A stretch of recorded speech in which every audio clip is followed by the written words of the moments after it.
Good evening. I'd like to thank Rene LaRue and the committee for the New York State Baseball Hall of Fame for this tremendous honor. I'd like to also congratulate the other inductees here this evening, and a special congratulations to two of the inductees. Eddie Blankmeyer, who's sitting here, I've known for over 40 years when he was a young coach and recruiter at Seton Hall University, and Gary Perrone, who I've known since he graduated college, and I've been an advisor to him, and I've been a sounding board for Gary. So congratulations to all these men and women here this evening.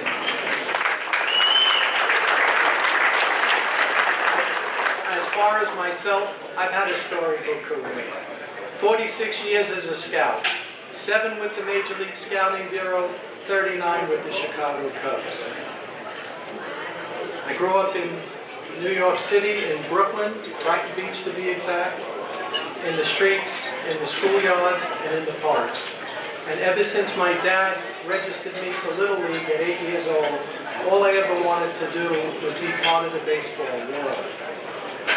Like any youngster playing baseball, I wanted to be a major league player. I'd go down to the corner candy store, buy baseball cards, and I'd look through the packs and dream of myself of being on one of those cards one day. And when going through those packs, if I came across a Met or a Yankee, those were my guys. Those were my home team that I root for. And I lived that dream. But the dream died my senior year in high school. Because during that senior year, a sophomore came out for the team. Now this kid was something special. He could switch hit. He could throw with both arms. I had never seen that before. And he can fly like the wind. He was a United States speed skating champion on ice. And he can go get balls in the outfield like I had never seen before. And I didn't have to be a scout at that age to see that this kid was a lot better than the rest of us. And I told players on the team that we're going to be paying to watch this kid play one day. Well, 2 years later, in 1973, this sophomore was taken in the first round by the New York Mets. He went on to be a Major League All-Star. He went on to be a Major League manager and coach. And I'll tell you who he was. Lee Mazzilli was my high school teammate.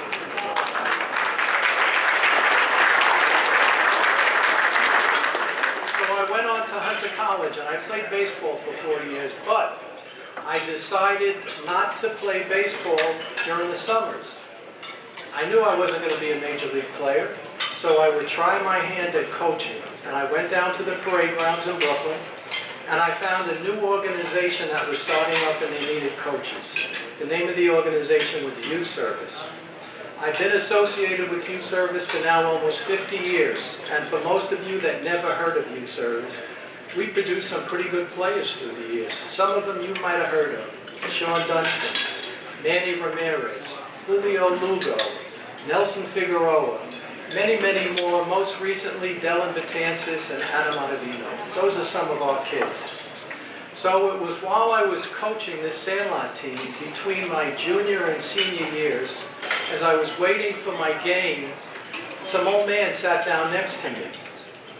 And we struck up a conversation, and he asked me what I was doing there. And I said, I'm going to be coaching the next game. And he said, I'm going to watch. I said, I don't care, you can watch. Well, we played the game, and as I'm packing the equipment, this old man came out of the stands and came down to the fence, and he said to me, hey coach, I'd like to talk to you. I said, about what? He said, my name is Ralph DeLulo. I'm with the Major League Scouting Bureau. And I said, what's that? Because it was the first year of the Bureau, and I had never heard of it. Now, the Major League Scouting Bureau, in its early years, only represented 20 Major League clubs. And it was an extra pair of eyes for the Major League teams to hand reports in. Well, Ralph explained this to me, and he said, I'd like you to give me your phone number. And I'd like you to come down next week like you did today, before your game, and I'd like to sit down at a game with you and meet with you. And I asked him why. And he said, you ask too many questions. Just give me your phone number. So I gave him my phone number, and I went home and I told my parents what had happened down at the ballpark that day. I said, you know, I don't know if he's on the level or if he's a real character, because we've got a lot of characters running around Brooklyn. But Ralph did call me, I met him the following Saturday. And we sat at a game and he started pointing things out to me. He was teaching me how to scout. And he told me that day that he wanted to run a tryout camp in Brooklyn, that I would invite everybody because he said I knew all the players and he wanted me to assist him. And he told me that he would have 4 camps in Jersey because the Bureau was new, 2 in Long Island and 1 in Westchester, and he wanted me to assist him. So that's how my career began as a scout. So when people ask me, how did you become a scout? I turn to them and I say, the fickle finger of fate touched me on the shoulder. Because if that old man doesn't sit down next to me, I'm not standing here in front of you today.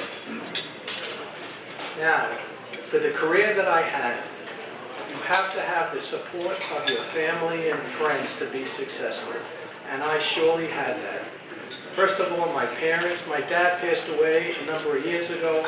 My mom, thankfully, is still with us. She's in her 90s. She couldn't make the trip here today.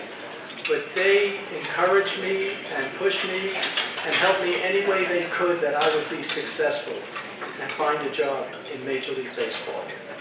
I do have here tonight, though, my best friend in the world, Karen. She's sitting here taking pictures.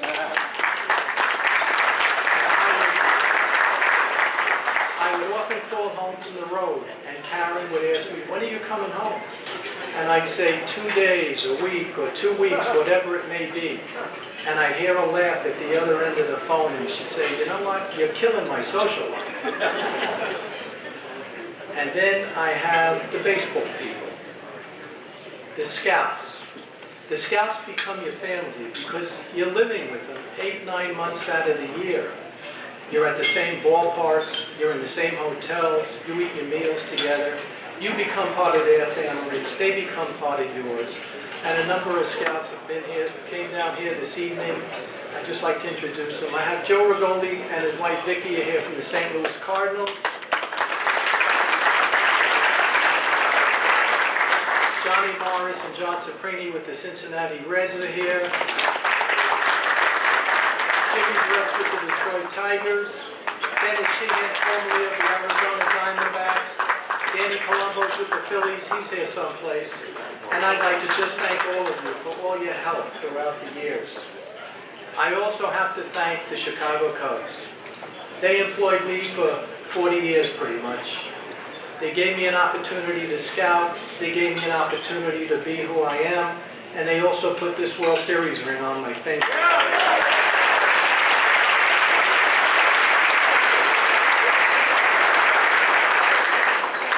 Now, I didn't achieve that dream of playing in the major leagues, but I did achieve that dream of being on a baseball card. Because in 2009, the Topps company decided to put 12 scouts on their own individual baseball cards. And I happen to be one of the lucky 12 that was selected around the country. And I happen to have my card with me here tonight. I'll give it to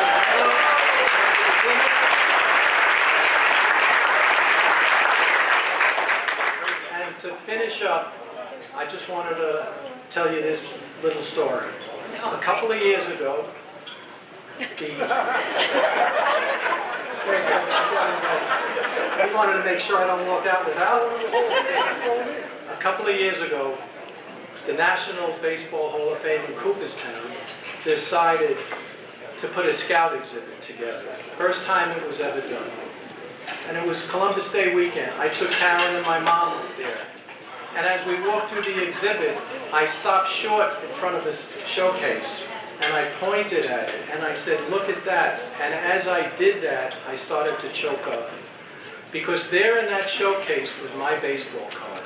My baseball card had made it into the Hall of Fame. How's that for